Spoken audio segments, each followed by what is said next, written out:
Hi, I'm Susan Winter for SusanWinter.net. You know, in relationships, they bring up all sorts of issues. Sometimes they bring up our insecurities, and other times we might find that we're dealing with our mate's insecurities.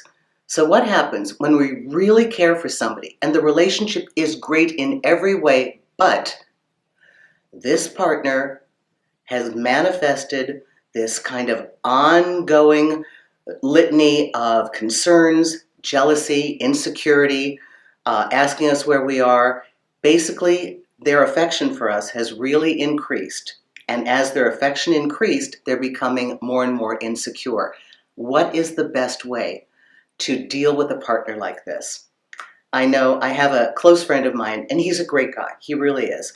And upon first meeting his girl, she took me aside and said, why is he still single? I mean, he's like too good to be true. And I said, what you see is what you get. He is real. I know sometimes people think that they can meet you, and if you've really worked on yourself and you're comfortable, they think you're playing a game. And she basically said she was waiting for the other shoe to drop. Now, there are profiles of people who, the way they grow up in their environment, in their family, they've been taught that good things don't last. And they are actively looking for concrete evidence of this. And when they don't find it, they'll scramble together whatever little pieces they want to and suddenly come at you with some kind of accusation. And it can be very, disarming because you're not doing anything. So oftentimes our first reaction is defense. We defend ourselves. No, no, no, you don't understand. Well, I thought we were getting out at 10, but we didn't get out till 10:15. They can start monitoring where you are, acting like I was concerned about you, and they're not. You know the difference. I was so concerned when you didn't call. I was so concerned when you were a little late. No, they're not. They're keeping tabs, and you know it.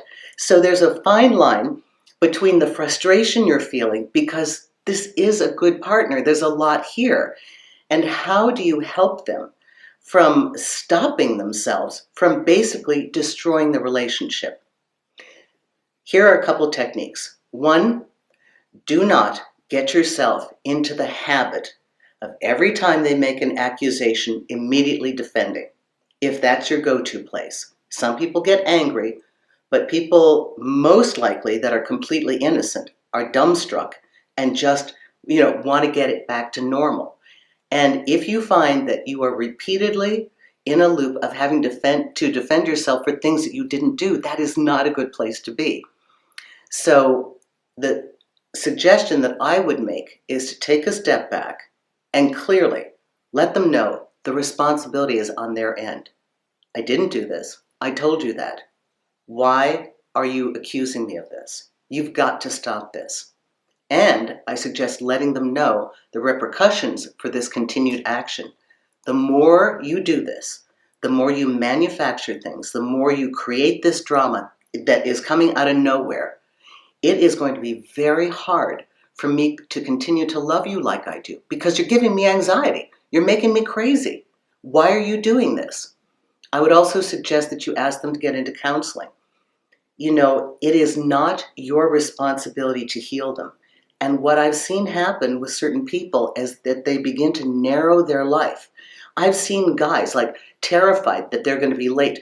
The girl is texting no, no, no, I'm on my way home. I mean, they can start to control you with their fears. And it doesn't have to be like this.